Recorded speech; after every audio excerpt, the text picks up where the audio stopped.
Hi, everybody. Welcome to Phil and Dave's Excellent Adventures. Just Dave here. Today we are talking about the Bob's Burgers movie. This is going to be a spoiler review, so if you are concerned about spoilers and you haven't seen the movie yet, I would suggest you go and watch the movie first before you watch this review. Bob's Burgers Movies is a movie based on the TV show Bob's Burgers.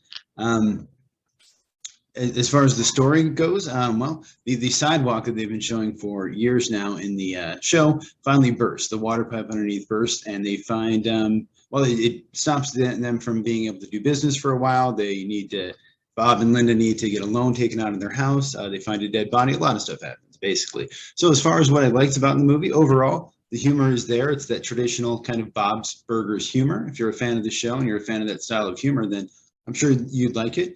As for me, I'm a casual fan of the show. I think I've probably seen most of the episodes. I usually watch, the entire lineup there on Sunday. So, yeah, it's a fine show, and I like some of the humor. And when it works for me. Overall, I thought the story was pretty good. It was a pretty solid sort of little mystery kind of story, and I always like mysteries. And the kids are sort of trying to solve a murder, which is fun. And while Bob and Linda are trying to pay their loans, which again, very relatable. The animation in this is great. It's better than the Bob's Burgers TV show in a lot of ways. You can tell they had a little more time and were able to spend a little more money. So the animation is a little bit smoother. It's a little bit nicer than on the show. And it kind of reminded me of the animation in the Simpsons movie, where like the show, it was the same style, but a little bit nicer, a little more refined. As far as the story goes, each character sort of has their own little story. Louise has to deal with her wearing her rabbit ears all the time, which I don't think they've ever shown her without the rabbit ears, and sort of being called a baby because she's afraid to do a dead drop on the monkey bars. Gene's got a situation where he's playing with the sort of plastic silverware on the napkin holder. He likes the sound and he wants to start a band. Gene is probably one of my favorite characters because I think I was a lot like Gene as a kid. In some ways, a lot like Tina too, honestly. And then Tina's got a subplot with Jimmy Jr., where she wants to give him this necklace and wants to ask him to be her summer boyfriend. This does take place right at the end of the show, which just had its last episode last Sunday. So this is sort of, takes place, I guess, in current times for them. It is about to be summer for them, the last day of school, which it's about to be the end of school coming up here for us as well. Teddy has a nice little storyline in here too, where he gets to make a mobile kind of cart for Bob's Burgers and gets to hang out with Bob and Linda, which is, of course, his favorite thing because he loves Bob so much. And I do kind of like Teddy. I like, even though he's a little much sometimes, he's a good friend and he likes Bob. And I think we all kind of know people like that who are nice enough, but maybe try a little too hard. And there's nothing wrong with that. I don't know, but they can be too much sometimes. And yes, I like that they finally addressed the sidewalk, which they've been sort of teasing for a really long time. As far as what I disliked about the movie, I didn't like the music very much. The show has a lot of musical episodes. There's a lot of songs and singing, and I generally kind of like Gene's music because it's kind of weird, and he uses the funny little Casio SR8, I think it is, or something keyboard that actually, there's one here in my house. It's not mine, but it's here. So yeah, that's kind of funny. But as far as, when the cast sings, I'm not a huge fan. Jon Benjamin's not a great singer. He's got a very kind of flat voice, and I know that's the bit. He's not supposed to be a good singer. He's just supposed to be a guy who runs a burger place who likes to sing with his wife. But yeah, I don't enjoy listening to him sing. I actually do think that John Roberts, who does Linda's voice, is a pretty good singer, even though he's obviously doing a character voice and it's kind of flat and funny. But yeah, actually, I don't mind when he sings so much.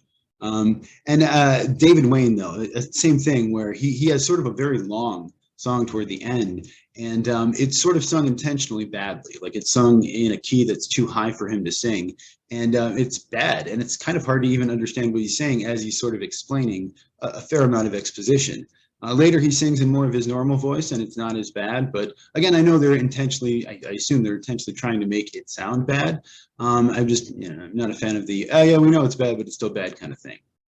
I don't know. There's not really any significant changes to the status quo on this movie. So, I mean, I don't know if I expected that, but there was sort of the subplot with Tina's ears, and I kind of expected them to maybe actually show Tina without the ears, because hey, that's something. Like the South Park movie, it showed Kenny without his hood for the first time, I think, and we actually got to hear his voice, so that was something. And of course, the South Park movie had unbleeped swear words in it, which the TV show pretty much had to bleep a lot of the more offensive stuff. And of course, the Simpsons movie, which this sort of reminded me of as well, showed Bart's penis when at the beginning there when he's skateboarding. So it was sort of a shock, humor thing. But again, that's something you couldn't see in the TV show. And thinking of The Simpsons, I do feel like it's funny that they used yellow so much in the marketing and the titles and everything, when yellow is very obviously like a Simpsons thing.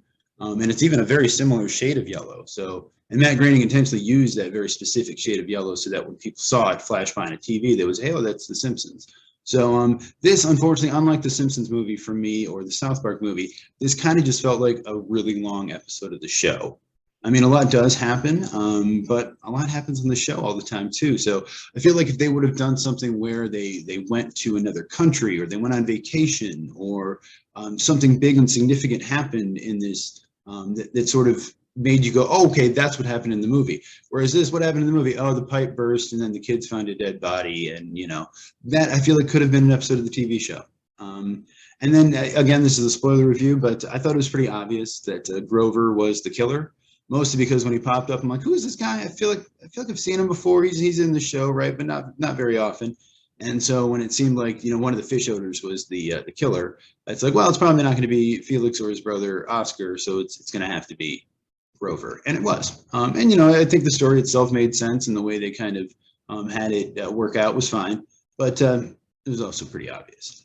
Other than that, it was written by, or directed by rather, Loren Bouchard and Bernard Derriman. Loren Bouchard is kind of one of the main people behind this show and does a lot of the writing of the songs as well. Before this, he had worked on Dr. Katz and Lucy, Daughter of the Devil, both animated shows that I watched and enjoyed. And then as far as the writers, it was Nora Smith, Bouchard, and Jim Dauterive. And Jim Dauterive actually worked on King of the Hill. He is Bill Dauterive's namesake. That's where they got that name from. There are some changes in the voices on this one. Some of them were due to availability, like Bill Hader normally plays the Carney, whose name I don't remember. Or if not him, I think Loren Bouchard would play it. But they had somebody else play it for whatever reason. There's also some Pamela Adlon, I think, played a newscaster, but the newscaster is black and she's a white woman. So I think there was a couple like that where they decided, oh, maybe we should actually get people who are the same race, which, hey, that's fine, makes sense. Although Carl does sound different in The Simpsons now, but and I haven't heard of Pooh yet, but either way. And yeah, they had to get rid of Jay Johnston, who does Jimmy Pesto. Jimmy Pesto's character appears but doesn't say anything. Jay Johnston, the actor who voiced him, was one of the people who stormed the Capitol on January 6th. And,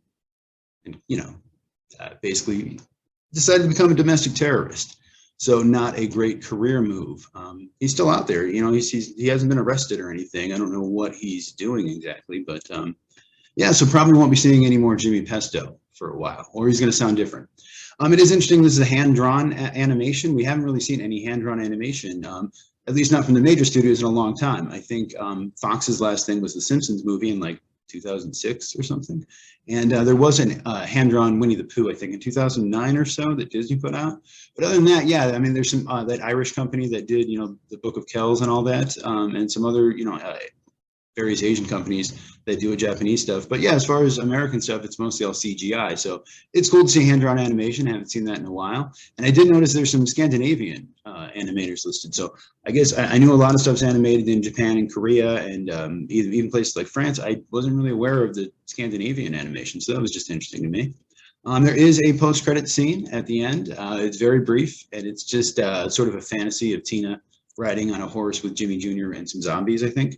Kind of funny. I don't know if it was really worth sticking around for, but I don't know. At least people are getting to see the names in the credits. I always have mixed views on the post-credit scenes because they're cool and they're nice, and it's good that people sit around and appreciate, the people and watch the names in the credits. But I'm sure it's tough for the people who work at the theater who just want to hurry up and clean up before the next show starts. So either way, as far as my rating on this one, I would give it a 7 out of 10. I think it's fine. I think it's good. I'm sure fans of the show would like it. I heard some fans in the audience saying how much they loved it and they cried and everything else. They also showed up like 20 minutes late though, so I don't know. But yeah, I think it's fine. It's not great, but not bad. I I don't know. So if you saw the movie, let me know what you think of it down in the comments below. Thank you so much for watching. Hope you have a great night, and I will see you here again next week.